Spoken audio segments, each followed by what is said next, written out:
Have you ever pondered the mystery of life and death? It's a question that's been asked since the dawn of human consciousness, a primal query that still echoes through time. It's the question that keeps philosophers up at night, and the one that both terrifies and fascinates us. Yet despite our fears, despite our curiosities, it is a question we cannot avoid. Death, as they say, is as natural as life itself. It's a part of our existence, an inevitability that each and every one of us will face. It's not a question of if, but when. And while it may be daunting to consider, it's crucial to understand that death is not an end, but a transition. It's a part of the journey that we are all on, a journey that begins with birth and concludes with death. Life and death, two sides of the same coin, two ends of the same journey. Consider the journey of accepting the inevitability of death. Initially, there might be a sense of terror, much like a bolt from the blue, and a state of denial might take over. The world might appear to spin out of control, plunging into a deep ocean of despair. But as time passes, one might realize that this fear and denial are not serving them. They are not changing the circumstance, only amplifying the suffering. The edge of a profound realization might be reached. Death is not an adversary to be dreaded, but an aspect of life to be accepted. This transformation isn't instantaneous. It's a voyage filled with tearful nights and days of intense introspection. However, gradually, ones might begin to shift.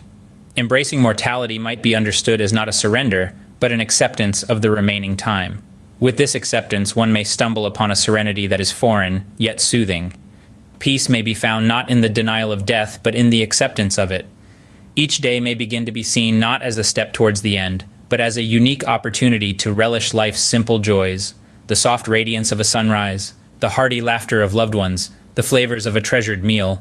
Death, once a fearsome phantom, might become a quiet companion that reminds one to live each moment completely. It could serve as a catalyst, altering one's viewpoint on life. Life might start to appear not as a race towards an inevitable end, but as a journey to be savored, with each moment holding its own unique splendor. Acceptance might possess a transformative power. It not alleviate the pain of suffering, but it could offer a new lens through which to perceive life.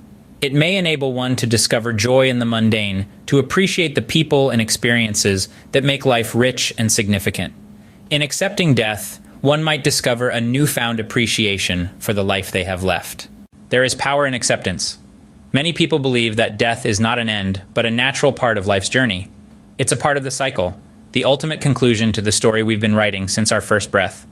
When we face our mortality, when we look it squarely in the eye, it can be a daunting and terrifying experience. But it can also be liberating, enlightening. It can bring about a deep sense of peace and appreciation for the life we have lived, the moments we have savored, the love we have shared. Contemplating our own end can change our perspective, shift our priorities, and open our hearts to the beauty of the present moment. It's not about dwelling on the inevitable, but about understanding its place in our existence. In the end, acceptance isn't about giving up. It's about making peace with the inevitable. When we embrace death, we truly start to live.